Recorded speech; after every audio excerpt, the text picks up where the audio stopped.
tangan bagi Tuhan Yesus. Silakan duduk Bapak Ibu ya, dikasih Tuhan, Shalom.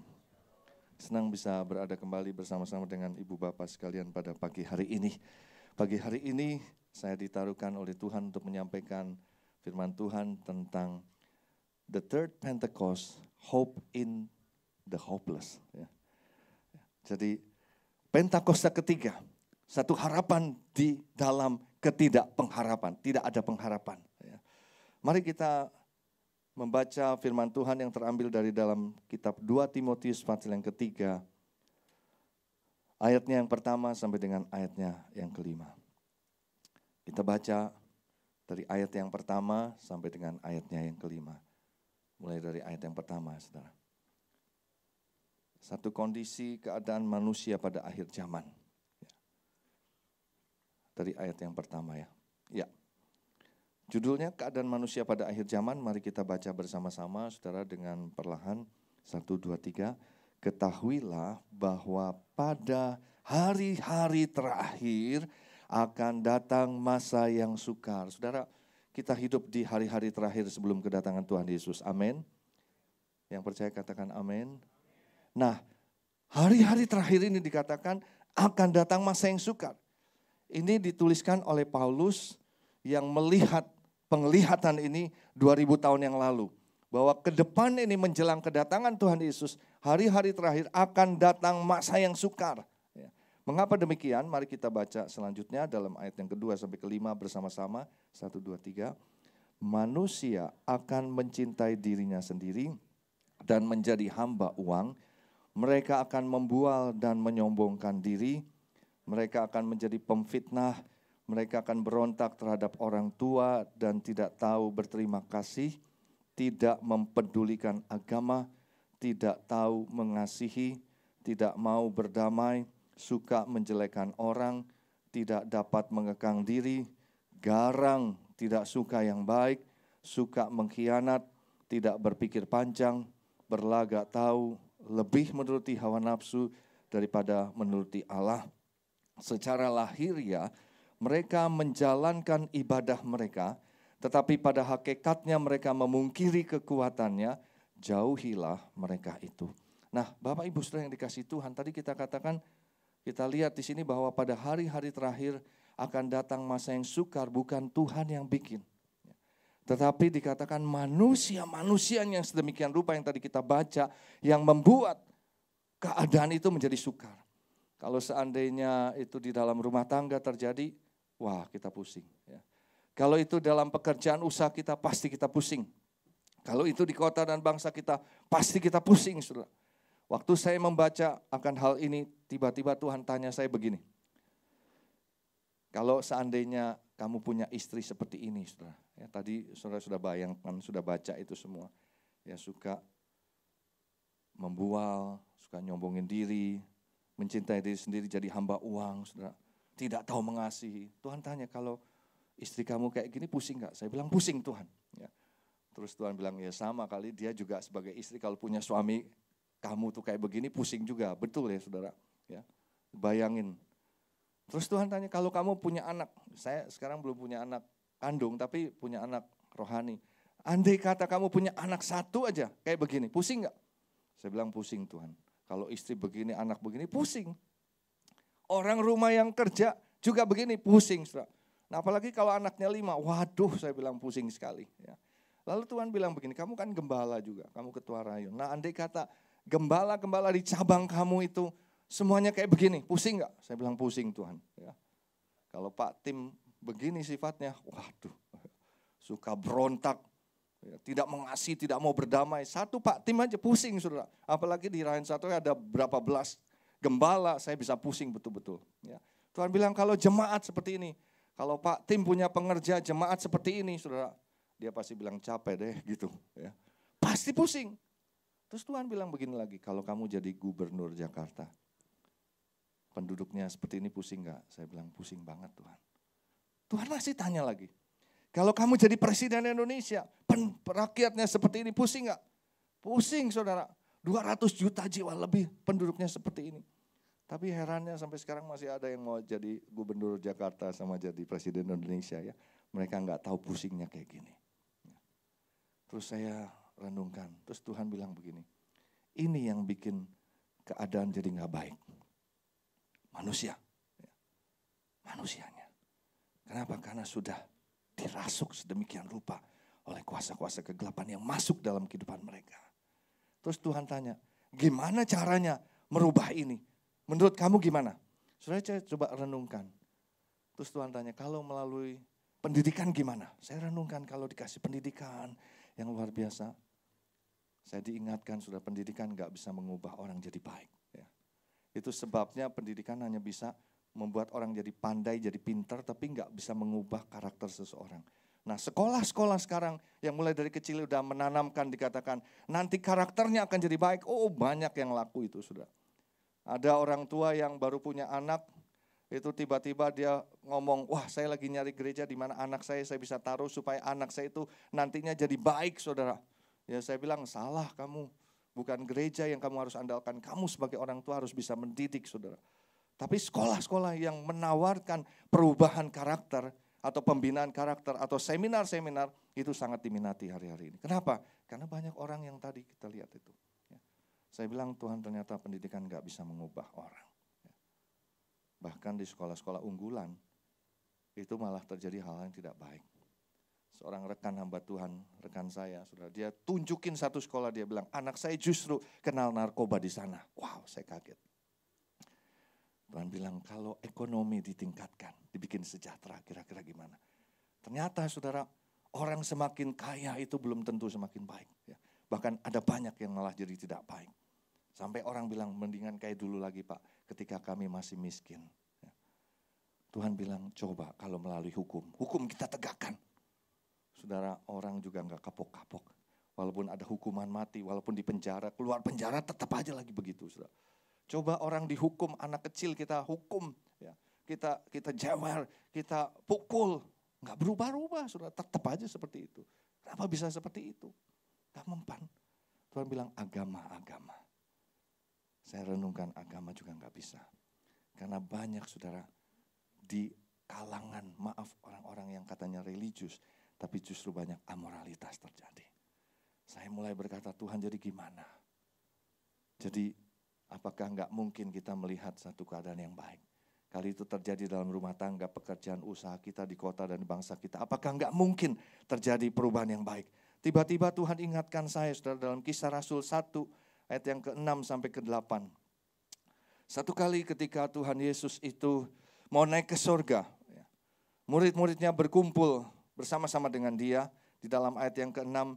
Maka dikatakan bertanyalah mereka yang berkumpul di situ kepada Tuhan Yesus. Tuhan, maukah engkau pada masa ini memulihkan kerajaan bagi Israel? Saudara, di dalam ayat ini ada satu pengharapan daripada murid-muridnya pada waktu itu ketika Tuhan Yesus bangkit saudara dari kematian dan sudah menyatakan diri selama 40 hari bahwa dia betul-betul hidup. Murid-murid punya satu pengharapan dan mereka berkatakan now is the time.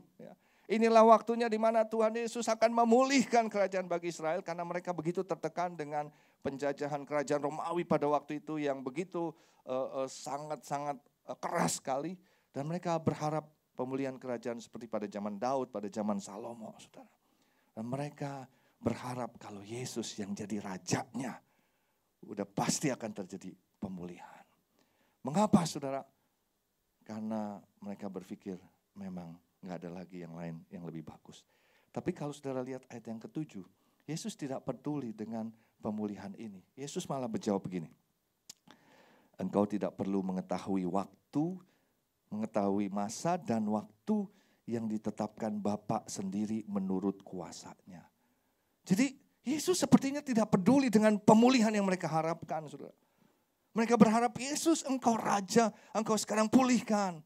Tapi Yesus bilang, gak usah dipusingkan lah soal itulah. Itu urusan Bapa. Bapa yang akan menetapkan pemulihan itu. Saudara, saya menangkap kenapa Yesus seperti itu. Rasanya kok gak tertarik. Enggak, dia bilang begini, yes, now is the time. I am now the king and I will restore all the kingdom of Israel. Enggak begitu, saudara. Karena saya menangkap Tuhan bilang begini, meskipun aku jadi rajanya,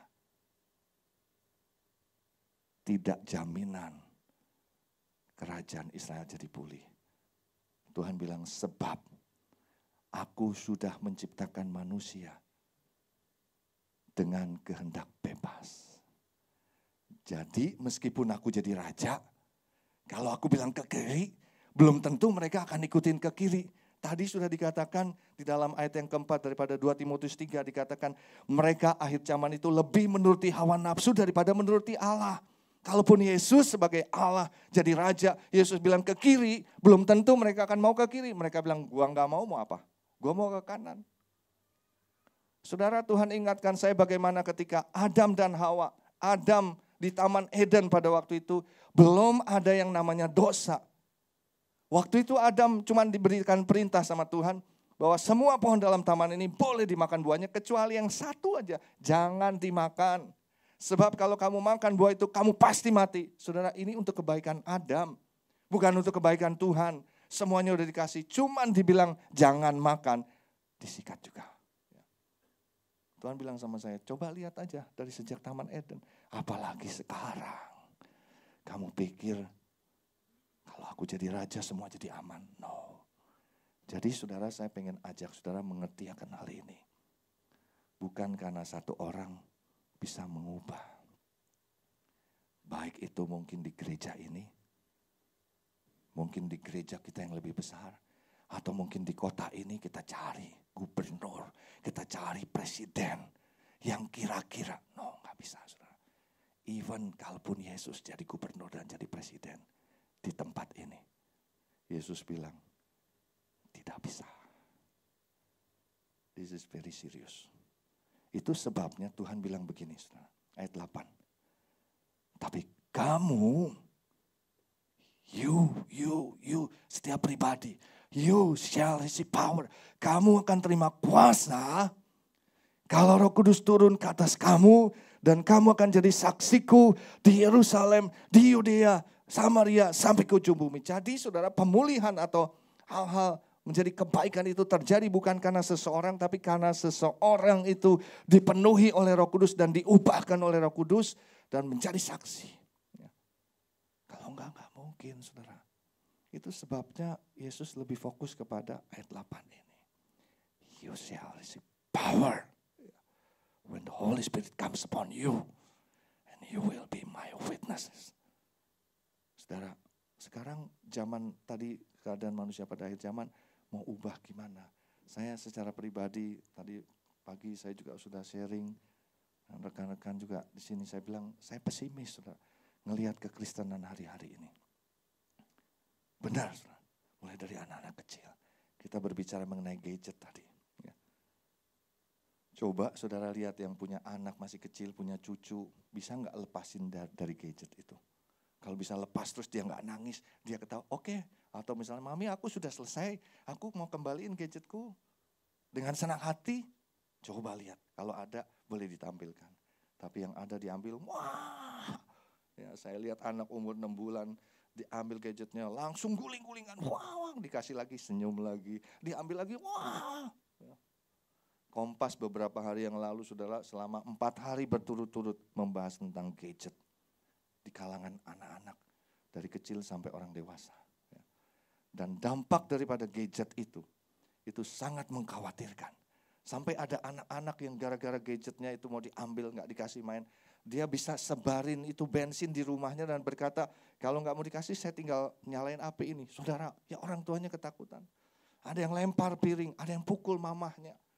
Ada yang gak mau sekolah, ada yang gak mau mandi. Saudara. Sampai seperti itu. Itu hanya cuma gadget kecil sebagian dari kehidupan kita yang begitu banyak, yang kompleks. Ini cuma satu gadget aja sulit kita menyelesaikan. Gimana saudara? Hopeless. Bagi saya betul-betul pesimis. Kita belum berbicara mengenai anak-anak muda sekarang. Ya. Bagaimana kehidupan? Bagaimana? Wah banyak sekali. Dari segi politik tadi kita bincang-bincang sedikit. Aduh gimana saudara? Ya. Is there any hope? In the hopeless situation, I say yes. Benar saudara, ketika Tuhan berkata, tapi kamu akan terima kuasa kalau Roh Kudus turun ke atas kamu dan kamu akan jadi saksiku di Yerusalem, Yudea, Samaria sampai ke ujung bumi. Ini satu pengharapan saudara. Waktu itu betul-betul Tuhan naik ke surga dan mereka sebetulnya ketakutan. Waduh, kita ditinggal lagi. Tapi Tuhan bilang, no. Aku tidak akan tinggalkan kamu sebagai yatim piatu. Aku akan mengirimkan seorang penolong yang lain. Di dalam bahasa Indonesia dipakai kata seorang penolong yang lain. Kalau seorang, bayangan kita mungkin orang. Tapi dalam bahasa Inggrisnya, I will send to you another person. Satu pribadi. Apa itu? Roh Kudus. Dan betul murid-murid disuruh nantikan, mereka dikatakan kamu jangan pergi kemana-mana, kamu di Yerusalem aja, nantikan janji Bapa yang demikian bunyinya. Yohanes Pembaptis membaptis kamu dengan air, tapi tidak lama lagi kamu akan dibaptis dengan Roh Kudus. And then when the Holy Spirit comes upon you, you shall receive power, and you will be my witnesses. Saudara, mereka nggak ngerti apa itu dibaptis Roh Kudus, apa itu Roh Kudus juga mereka nggak ngerti. Tapi mereka cuma tahu pokoknya kalau Roh Kudus turun ada kuasa dan jadi saksi. Udah cuman itu aja. Lalu mereka, Yesus naik ke surga, mereka betul-betul dalam keadaan ketakutan, mereka mengunci dalam ruangan di loteng atas di Yerusalem, mereka cuma bisa berdoa. Dalam Kisah Rasul 1 ayat yang ke-14 dikatakan mereka bersehati dengan tekun berdoa bersama-sama, saudara. Doa. Bersama-sama mereka berdoa. Cuma apa? Nantikan janji Bapa dipenuhi Roh Kudus. Dan sudah kita tahu satu saat ketika mereka berdoa, tiba-tiba dikatakan terdengarlah tiupan seperti bunyi angin keras. Mungkin bunyinya seperti ini. Mereka mulai lihat, wah ada apa ini? Tiba-tiba mereka melihat lidah-lidah seperti nyala api. Dan hingga pada mereka yang berdoa saat itu. Dan apa yang terjadi setelah pada waktu Roh Kudus itu turun dalam bentuk lidah seperti nyala api. Mereka jadi bangkit dan semangat. Ada satu kegerakan dari dalam hati mereka yang berkobar-kobar dan membuat mereka bisa berglosolalia. Mereka nggak bisa tahan, saudara. Mereka berkata-kata dalam bahasa roh. Mereka bangkit, saudara. Dan tiba-tiba heboh di loteng atas itu berisik banget, saudara. Di sana pada waktu itu berkumpul orang dari bangsa-bangsa yang datang untuk merayakan Pentakosta. Dan mereka datang, mereka lihat apa ini ribut-ribut. Mereka ngintip ke atas. Wah, lalu ada yang nyeletuk bilang begini. Mereka sedang mabok gitu, saudara. Nah, saudara, kata-kata mereka sedang mabok kedengeran sama Petrus yang sedang dipenuhi Roh Kudus, dibaptis Roh Kudus itu. Wah, tiba-tiba kedengeran dan Petrus langsung meresponi, saudara. Kata begini, apa kamu bilang kami sedang mabok? Kami ini bukan lagi mabuk. Kami sedang mengalami apa yang namanya Yoel 2 ayat 28 itu. Kami sedang dipenuhi dengan Roh Kudus. Karena janji Tuhan pada hari-hari terakhir aku akan mencurahkan rohku ke atas manusia. Inilah kami, tiba-tiba Petrus khotbah terus, saudara. Kalau saudara baca khotbahnya itu paling 3-4 menit. Tapi pada waktu Petrus ngomong seperti itu, ada 3.000 orang yang mendengar dan menyatakan diri bertobat. Jadi pertanyaan bagi kita, kenapa Petrus bisa berubah seperti itu, saudara? Nggak ada yang ngubah, nggak ada yang kasih motivasi, nggak ada yang mengencourage Pet. Nanti kalau nggak ada, saudara, Yesus juga nggak pesan apa-apa. Cuma dia bilang pokoknya tunggu aja. Ya. Kalau Roh Kudus turun, kamu punya kuasa, kamu jadi saksi. Dan kita tahu, saudara, bagaimana Petrus sebelum dipenuhi Roh Kudus, cuma ditepuk bahunya saja. Dibilang bahwa kamu adalah orang yang bersama-sama dengan orang yang ditangkap itu. Petrus itu bisa menyangkal bahkan bersumpah bahwa dia enggak kenal Yesus. Tapi pada waktu dipenuhi Roh Kudus bisa seperti itu. Bisa berani, bisa berkhotbah, enggak diajarin ilmu khotbah, saudara. Dia bisa berkhotbah keluar dari dalam hatinya yang terdalam. Dan bukan hanya itu saja, kita lihat bagaimana mujizat-mujizat itu terjadi. Saya melihat bagaimana ketika Petrus dan Yohanes itu berjalan ke bait Allah, saudara. Waktu ketemu dengan seorang yang lumpuh sejak lahirnya, tiba-tiba biasa juga jalan, tapi tiba-tiba Roh Kudus berkata berhenti di tempat ini. Dan dia ketemu dengan orang yang lumpuh sejak lahir itu, dia berkata pandang. Saya percaya Roh Kudus berkata suruh dia pandang. Lalu dia berkata, emas dan perak aku tidak punya. Mungkin orang lumpuh bilang siapa yang nanya, gak ada yang nanya gitu kan. Emas dan perak aku tidak punya, tapi apa yang aku punya aku berikan kepadamu. Demi nama Yesus orang Nazaret itu, berdirilah dan berjalanlah. Sudah diangkat orang lumpuh ini 42 tahun bisa jalan, melonjak-lonjak. Dari mana kuasa itu? Dari mana kehebatan itu? Petrus tidak belajar ilmu bagaimana menyembuhkan orang sakit. Enggak. Tapi Roh Kudus yang dalam diri. Dan kita lihat sudah terjadi pemulihan bagaimana cara hidup jemaat pada waktu itu. Kalau sudah baca dalam Kisah Rasul pasal 2, berubah semua. Orang-orang dulu yang tadinya jahat bisa berubah jadi baik. Orang-orang yang tadinya nggak pernah baca, ya kalau mungkin zaman sekarang itu Alkitab, nggak pernah baca Alkitab, mulai baca Alkitab. Orang yang tadinya individualistis, sekarang bisa bersama-sama.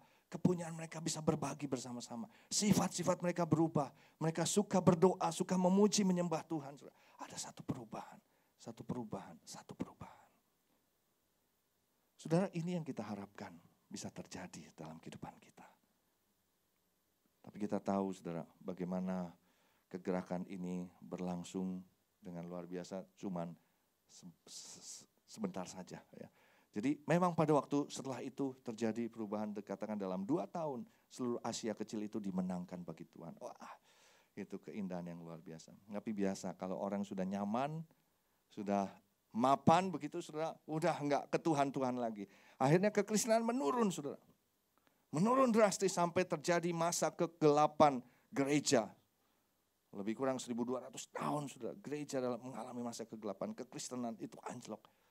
Saudara, sampai satu saat dikatakan ada seorang tokoh yang Tuhan bangkitkan. Namanya William Seymour. Seorang berkulit hitam, matanya cacat satu, saudara. Maaf, dia enggak berpendidikan, tapi dia punya hati. Dia melihat keadaan pada zaman itu, satu situasi kondisi yang persis seperti tadi kita baca. Juga mungkin pada situasi kondisi pada zaman pada waktu di loteng atas mereka merasa tertekan.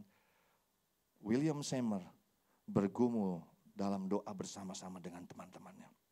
Mereka berdoa minta curahan Roh Kudus kembali, saudara.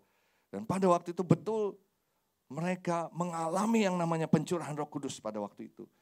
Saya sempat ke rumahnya yang dulu dipakai William Seymour di Azusa Street di Los Angeles, saudara. Itu tempatnya kecil, tapi mereka minta terjadi kegerakan rohani. Dan saya melihat sejarah itu terjadi, bagaimana saudara orang-orang yang tadinya enggak dipenuhi Roh Kudus, orang-orang yang tadinya biasa-biasa, tiba-tiba terjadi kegerakan persis seperti di loteng atas. Mereka bergerak, mereka berkata-kata dalam bahasa roh, lalu mereka bisa menginjil, mereka bisa berkhotbah, mereka melakukan mujizat-mujizat yang bukan mereka sendiri terjadi. Hidup mereka dirubahkan. Saudara, ini yang dinamakan kegerakan Pentakosta yang kedua. Dari Azusa Street ini muncul gerakan karismatik sampai dengan saat ini. Kalau saudara lihat di dalam Pentakosta yang pertama di loteng atas itu, dalam 2 tahun seluruh Asia kecil dimenangkan bagi Tuhan. Dalam Pentakosta kedua ini, saudara, gerakan Azusa Street itu dari 30% kekristenan yang ada, 70%-nya itu adalah hasil daripada kegerakan Pentakosta yang kedua. Terjadi kegerakan yang luar biasa. Kalau saudara ada sampai dengan saat ini, kita bisa memuji menyembah Tuhan dengan musik seperti ini, saudara. Berkhotbah seperti ini, saudara, dipenuhi Roh Kudus. Itu dari kegerakan. Tapi kita tahu kembali ini sudah mulai. Akankah Tuhan datang dalam situasi kondisi yang kekristenan sedang turun ke bawah ini? Beberapa tahun yang lalu, saudara, ketika jumlah penduduk dunia itu masih 6 miliar, sekarang sudah 7 miliar lebih. Jadi sudah lama sekali. Saya melihat data kekristenan sebagai berikut, 6 miliar waktu itu. 30%-nya itu orang Kristen. Kristen campuran semua Katolik dan sebagainya. Jadi kalau saya hitung pada waktu itu, 30%-nya 2 miliar dari 6 miliar orang Kristen.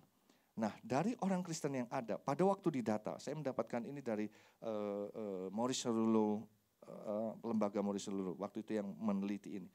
Jadi pada waktu itu 25% daripada 2 miliar itu, yang pada waktu disurvei apakah kamu sudah lahir baru, menyatakan iya. Jadi ditanya apakah kamu sudah lahir baru, ada yang ngerti, ada yang enggak. Yang bilang iya itu sudah lahir baru, ngerti 25%. Dari 2 miliar itu 500 juta, saudara. Dari 500 juta itu waktu ditanya pada zaman itu, dikatakan seandainya kalau Tuhan Yesus datang, apakah kamu yakin bahwa kamu akan terangkat ke surga? Ya, mungkin kalau seperti sekarang ini disurvei, Bapak Ibu yakin enggak kalau Tuhan Yesus datang sekarang ini? Bapak akan terangkat. Nah, yang bilang yakin, bukan yakin-yakinan, bukan disuruh yakin, sudah, tapi betul-betul hidupnya sungguh-sungguh di dalam Tuhan, itu cuma 10%. Jadi dari 500 juta cuma 50 juta. 50 juta dibandingkan 6 miliar, saya hitung 0,83%, saudara. Nggak nyampe 1%. Pada waktu itu Tuhan tanya saya, kira-kira kekristenan ke depan ini akan tambah atau berkurang? Wah, saya nggak bisa jawab, saudara. Saya pikir-pikir dari 0,83 bisa jadi 0,5% atau bahkan jadi 0,4%, saudara. Atau bertambah, saya nggak bisa bilang. Saudara, bayangkan kalau seandainya pada zaman itu 0,83 Tuhan Yesus betul-betul datang dan cuma 50 juta orang yang terangkat, iblis akan bersorak-sorai. Coba bayangkan, saya nggak tahu kekristenan sekarang itu kalau tadi di survei sampai yang terakhir belum ada lagi yang survei mungkin. Angkanya sudah berapa? Apakah sudah mencapai 5%, 10% atau malah jadi 0,5%, 1/4%? Dan bayangkan kalau Tuhan Yesus datang, saudara, dalam kondisi seperti ini, pasti iblis akan bersorak-sorai. Makanya dia berkata, dia seringkali ngejek.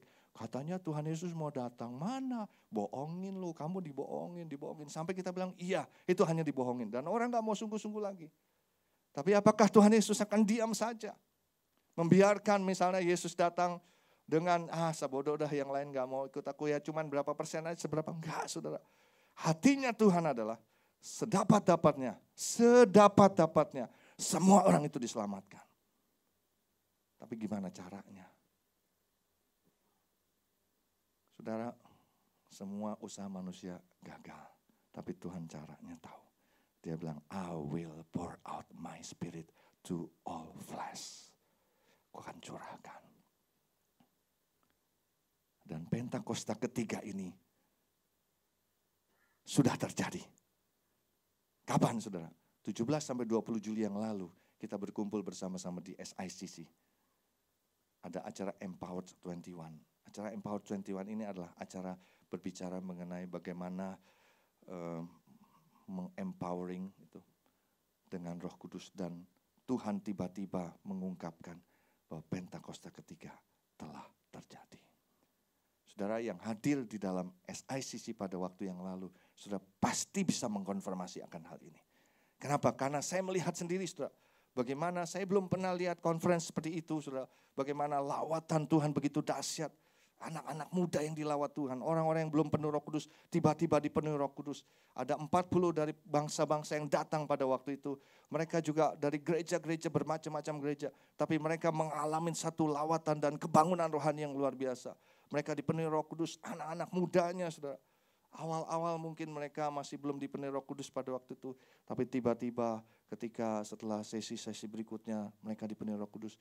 Itu setiap kali pujian penyembahan dari sejak pagi-pagi. Itu tempat sudah mulai penuh dan anak-anak itu gak dipanggil lagi. Mereka maju ke depan, mereka melompat-lompat, mereka menari-nari. Saya melihat anak-anak muda.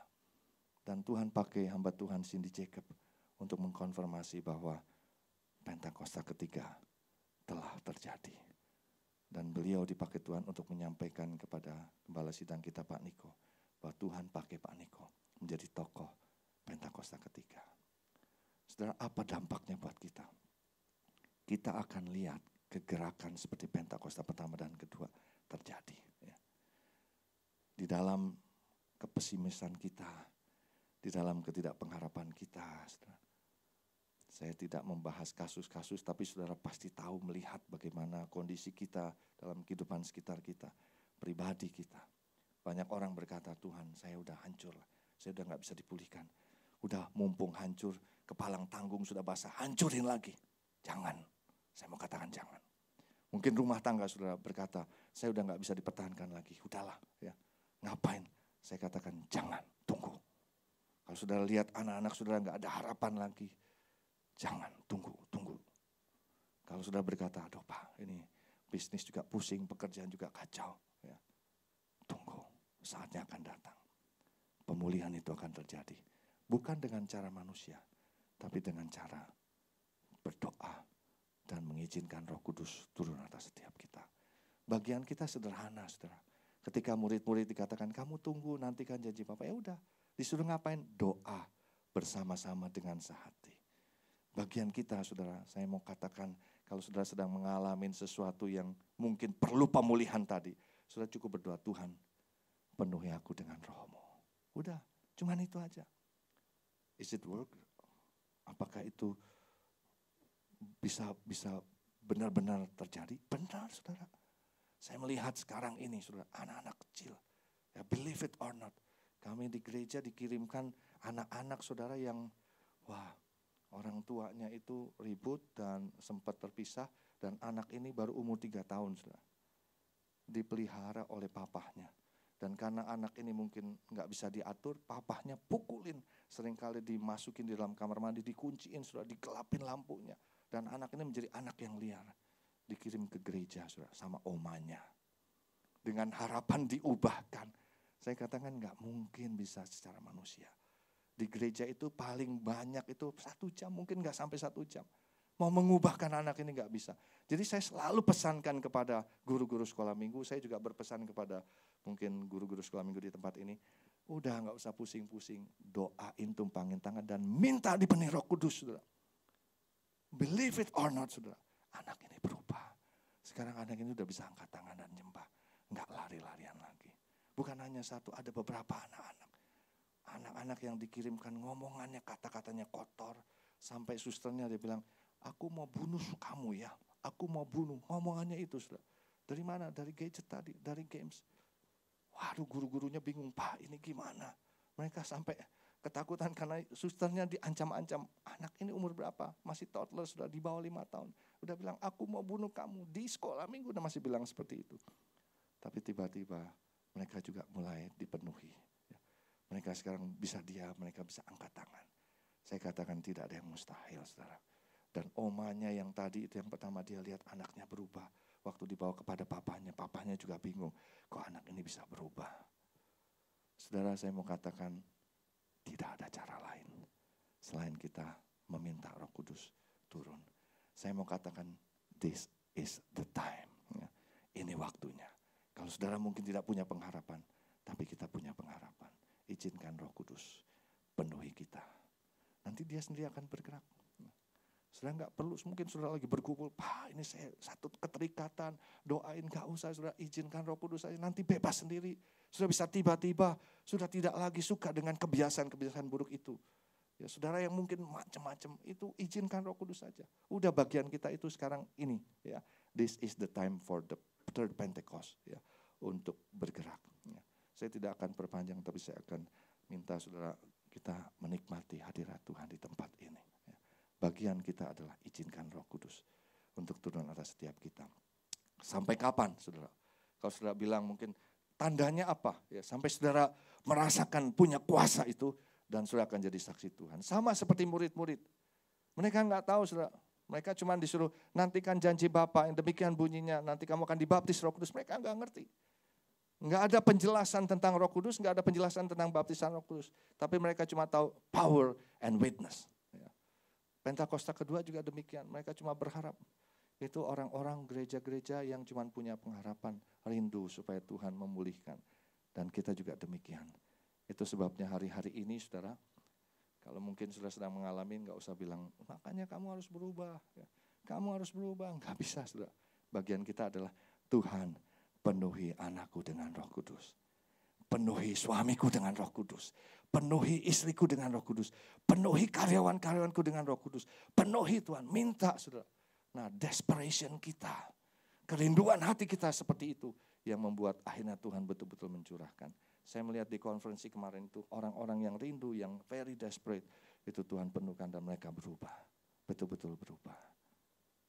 Mari kita akan masuk dalam hadirat Tuhan. Saya mengundang para pemain musik. Saudara, kita mau nikmatin Tuhan dan izinkan Roh Kudus itu bekerja dalam setiap kita. Saya ingin kita mengalami lawatan Tuhan di tempat ini. Mungkin kita berkata, saya orang Kristen yang biasa-biasa, barangkali mungkin saudara termasuk orang Kristen yang dingin, yang apatis, yang mungkin hanya ke gereja sekali-sekali, itu pun juga karena dipaksa. Mungkin dipaksa oleh istri atau dipaksa oleh suami atau anak yang minta, saudara apatis. Jangan khawatir, kalau Roh Kudus turun ke atas saudara, saudara akan menerima kuasa dan berubah menjadi saksi Tuhan. Kalau saudara mengalami situasi kondisi, izinkan Roh Kudus bekerja. Mari kita bangkit berdiri. Holy Spirit rain down.